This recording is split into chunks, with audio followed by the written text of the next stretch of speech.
આજના પ્રશ્નો એવા છે જે જીપીએસસી, તલાટી, પીએસઆઈ, ક્લાર્ક અને ફોરેસ્ટ જેવા પેપરમાં પણ પૂછાયા છે. તમે તૈયાર છો? તમારો પહેલો પ્રશ્ન છે: ગુજરાતમાં સૌથી લાંબા સમય સુધી મુખ્યમંત્રી પદ પર કોણ રહ્યા છે? તમારો વિકલ્પ છે: એ.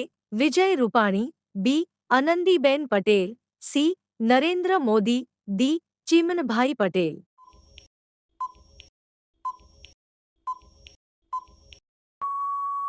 તમારો સાચો જવાબ છે સી. નરેન્દ્ર મોદી. તમારો બીજો પ્રશ્ન છે: કયા મુખ્યમંત્રીના સમયમાં ચાંપાનેર પાવાગઢને વર્લ્ડ હેરિટેજ સાઇટ તરીકે માન્યતા મળી? તમારો વિકલ્પ છે: એ.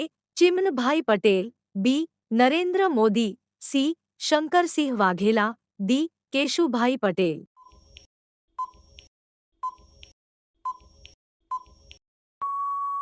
તમારો સાચો જવાબ છે બી.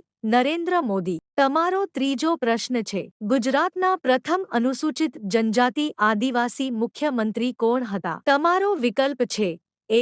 વિજય રૂપાણી, બી. નરેન્દ્ર મોદી, સી. ચાબિલદાસ પટેલ, ડી. અમરસિંહ ચૌધરી.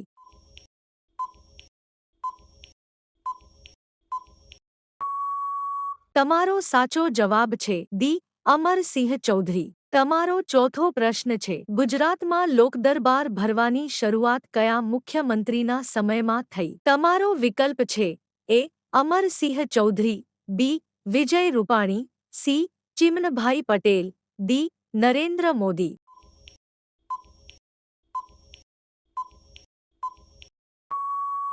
તમારો સાચો જવાબ છે એ. અમરસિંહ ચૌધરી. તમારો પાંચમો પ્રશ્ન છે: રાષ્ટ્રીય સાહિત્ય અકાદમી ક્યાં આવેલી છે? તમારો વિકલ્પ છે: એ. કોલકાતા, બી. નવી દિલ્હી, સી. અમદાવાદ, ડી. મુંબઈ.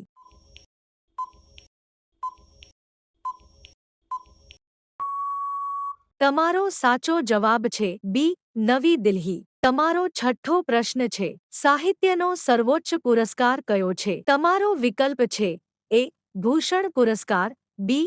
શ્રી એવરેડ પુરસ્કાર, સી. જ્ઞાનપીઠ પુરસ્કાર, ડી.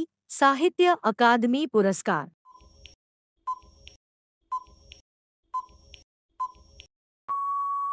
તમારો સાચો જવાબ છે સી. જ્ઞાનપીઠ પુરસ્કાર. તમારો સાતમો પ્રશ્ન છે: ગુજરાતમાં કયા સ્થળે સૌથી વધુ ઠંડી પડે છે? તમારો વિકલ્પ છે: એ. અમદાવાદ, બી. ડાંગ, સી. રાજકોટ, ડી. નલિયા કચ્છ.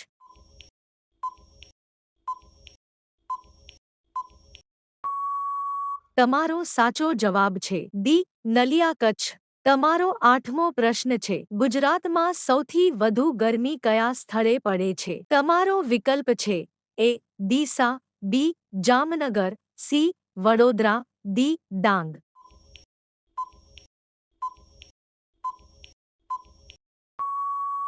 તમારો સાચો જવાબ છે એ. ડીસા. તમારો નવમો પ્રશ્ન છે: સ્વામી દયાનંદ સરસ્વતીનું મૂળ નામ શું હતું? તમારો વિકલ્પ છે: એ. વિક્રમશંકર, બી. શ્રીકૃષ્ણ, સી. દયારામ, ડી. મૂળશંકર.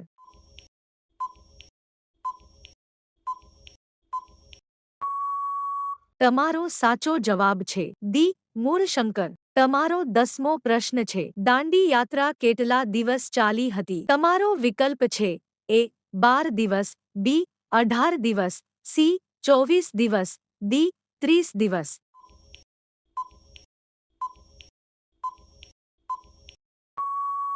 તમારો સાચો જવાબ છે સી.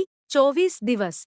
જુઓ તમારું સ્કોર નીચે કોમેન્ટ કરતા રહો સાચા જવાબ માટે અને ખોટા માટે. તમારો 11મો પ્રશ્ન છે: ભીલ સેવા મંડળની સ્થાપના કોણે કરી હતી? તમારો વિકલ્પ છે: એ. કનૈયાલાલ મુનશી, બી. ઠક્કર બાપા, સી. અમરસિંહ ચૌધરી, ડી. થંકરશીભાઈ પટેલ.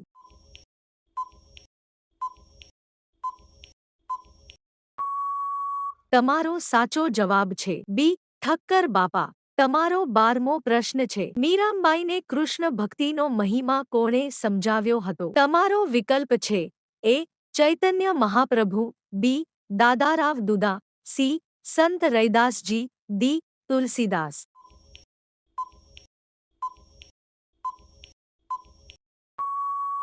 તમારો સાચો જવાબ છે સી. સંત રૈદાસજી. તમારો 13મો પ્રશ્ન છે જ્ઞાનના વડલા તરીકે કોણ ઓળખાય છે? તમારો વિકલ્પ છે એ. નરસિંહ મહેતા, બી. અખો ભગત, સી. દયારામ, ડી. દાદાભાઈ નવરોજી.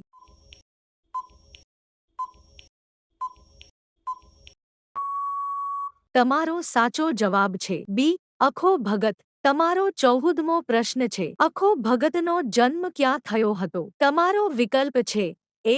વડોદરા, બી. જામનગર, સી. અમદાવાદ, ડી. જેતલપુર.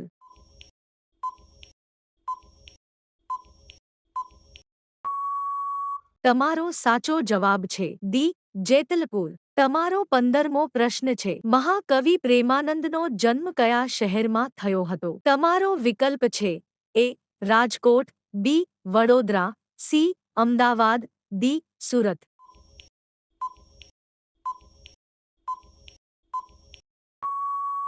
તમારો સાચો જવાબ છે બી. વડોદરા. તમારો 16મો પ્રશ્ન છે ભારતના બંધારણની કઈ અનુસૂચિમાં બંધારણમાન્ય 22 ભાષાઓનો ઉલ્લેખ છે? તમારો વિકલ્પ છે એ. પ્રથમ અનુસૂચિ, બી. બીજી અનુસૂચિ, સી. 8મી અનુસૂચિ, ડી. 10મી અનુસૂચિ.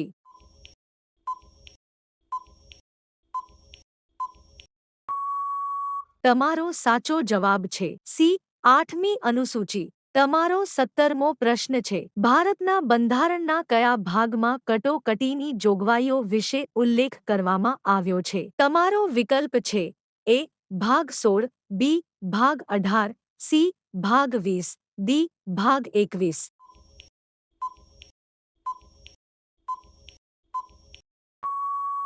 તમારો સાચો જવાબ છે બી. ભાગ 18. તમારો 18મો પ્રશ્ન છે ભાસ કયા ક્ષેત્ર સાથે સંકળાયેલા હતા? તમારો વિકલ્પ છે એ. તત્વજ્ઞાન, બી. નાટ્યશાસ્ત્ર, સી. કાવ્યશાસ્ત્ર, ડી. ભૌતિકશાસ્ત્ર.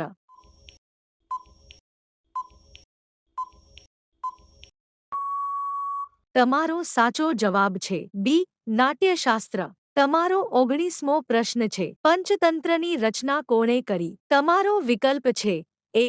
વાલ્મીકી, બી. પંડિત વિષ્ણુ શર્મા, સી. ચાણક્ય, ડી. વેદવ્યાસ.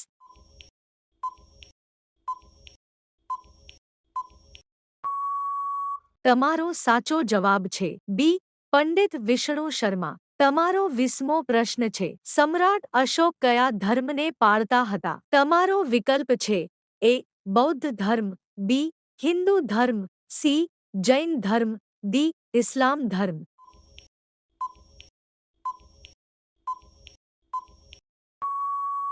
તમારો સાચો જવાબ છે એ. બૌદ્ધ ધર્મ. આવી જ સ્પર્ધાત્મક પરીક્ષાની તૈયારી માટે સામાન્ય જ્ઞાન ગુજરાતી તમારા માટે રોજ આવશે. સબસ્ક્રાઇબ કરો અને આગળ વધો.